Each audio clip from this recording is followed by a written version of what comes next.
하나님의 말씀은 에베소서 1장 3절부터 14절까지 말씀입니다.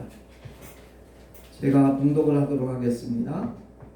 찬송하리로다. 하나님 곧 우리 주 예수 그리스도의 아버지께서 그리스도 안에서 하늘에 속한 모든 신령한 복으로 우리에게 복 주시되 곧 창세전에 그리스도 안에서 우리를 택하사 우리로 사랑 안에서 그 앞에 거룩하고 흠이 없게 하시려고 그 기쁘신 뜻대로 우리를 예정하사 예수 그리스도로 말미암아 자기의 아들들이 되게 하셨으니 이는 그의 사랑하시는 자 안에서 우리에게 거저 주시는 바 그의 은혜의 영광을 찬미하게 하려는 것이라.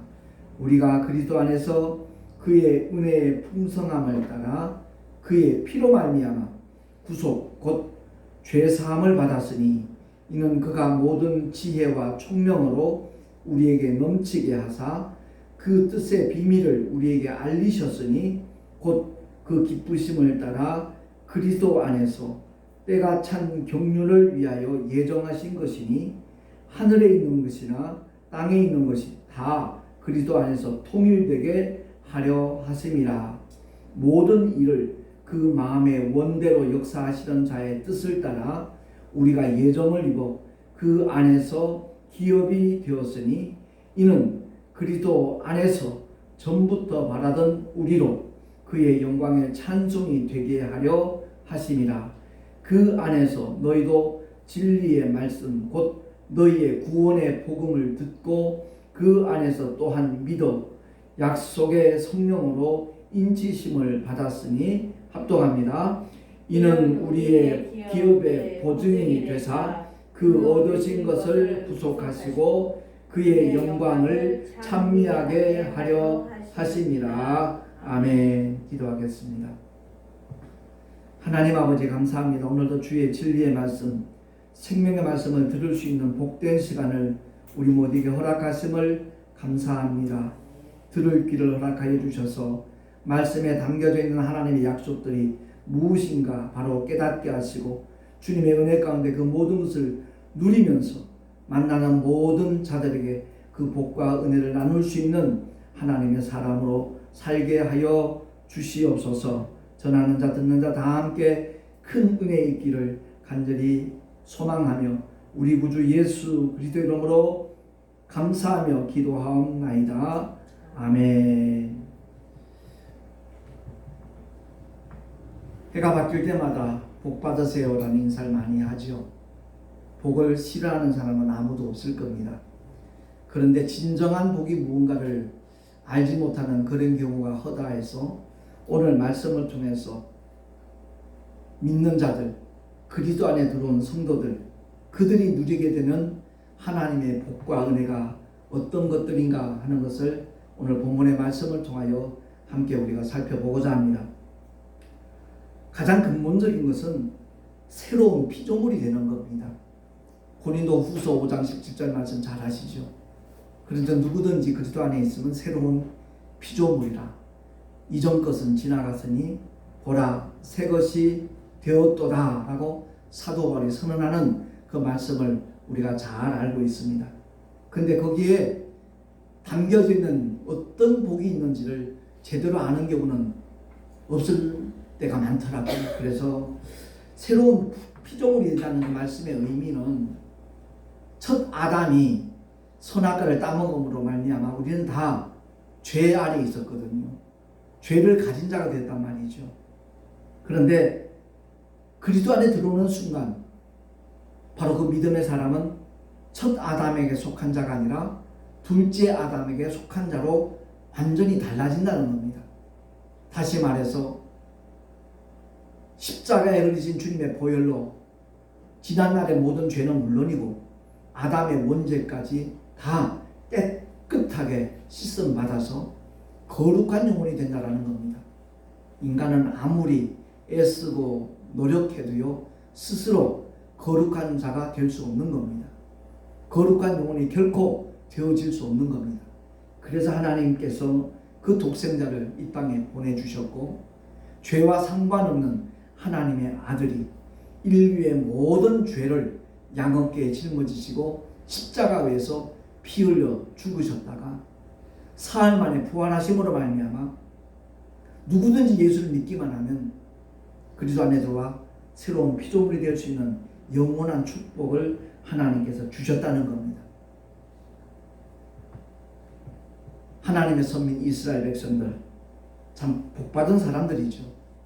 하나님의 약속을 받은 사람들이니까 옛 약속이긴 하지만, 그런데 구약의 율법 아래 있던 자는 하나님의 백성일 따름입니다. 신약에 있는 하나님의 은혜로 구원받은 하나님의 자녀들도 분명히 하나님의 백성입니다. 그러나 신분의 차이가 있는 거죠. 옛날 왕조시대를 생각하면 아마 이해가 쉬울 겁니다. 그 나라 임금에게는 모든 사람이 다 백성입니다. 그런데 왕자와 공주는 특별한 백성이죠. 이와 마찬가지로 예수의 이름을 믿고 구원받은 하나님의 사람들은요, 하나님을 향하여 아바, 아버지라 부를 수 있는 놀라운 특권이 주어졌다는 겁니다.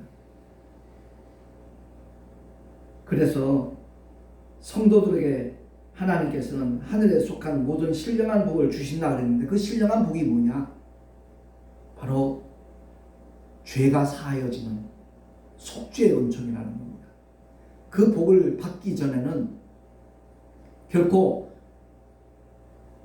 삼위 되시는 보혜사 성령 하나님, 그 하나님을 모실 수가 없다라는 거죠. 구약에도 분명히 성령의 역사가 나타나는 것을 우리가 느낄 수 있죠. 그래서 다윗이 범죄했을 때 하나님의 성령을 거들고 가지 말라라고 요청하는 것을 우리가 볼 수 있습니다. 그 구약 시대의 성령의 감동은 몸 밖에서의 감동이고요.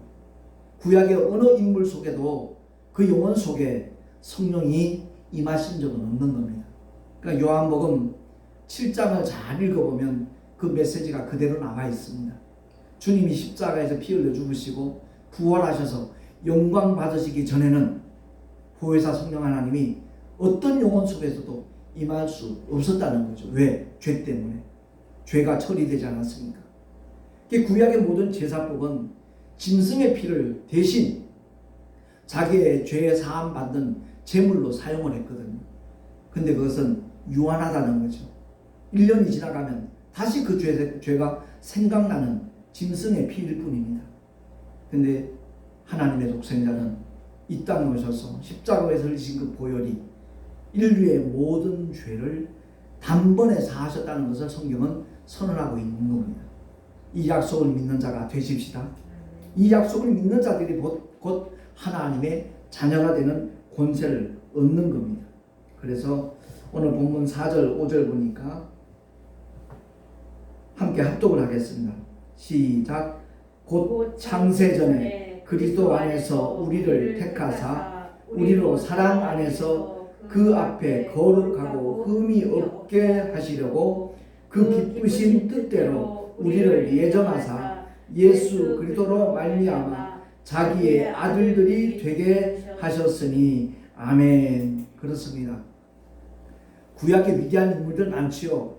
시내산에서 하나님의 율법을 받은 모세를 비롯해서 3년 6개월 동안 비가 내리지 않도록 그야말로 하나님의 능력을 나타냈던, 그리고 갈멜산 꼭대기에서 거짓 선지자들, 그들과 대항하여, 대항이 아니죠 사실은, 그들을 하늘에서 불이 내려서 진멸하도록 역사했던, 하나님 도구로 쓰임받았던 엘리야 선지자, 정말 이스라엘 백성들이 가장 존경하고 자랑하는 인물 중에 하나지만 그들도 하나님을 향하여 아버지라 부를 수는 없었다는 거죠.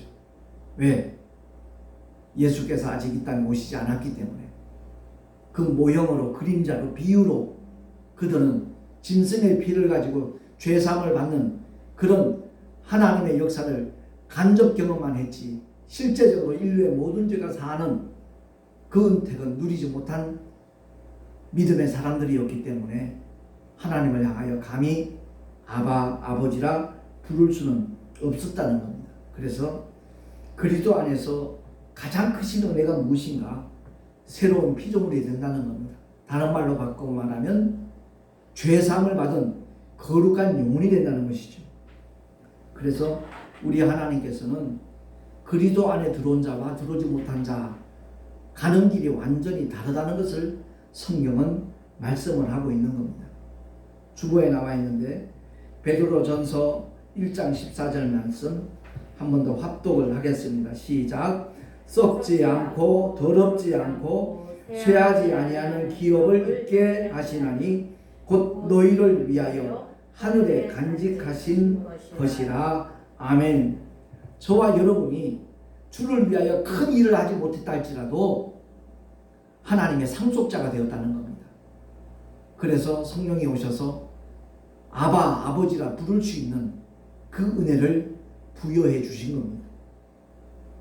여기 보니까 썩지도 않고 더럽지도 않고 쇠하지 않는 기업을 상속받게 하신다는 거죠. 그것이 어디에 있느냐? 이 땅에 속한 게 아니에요. 영원히 소멸되지 않는 아버지의 나라,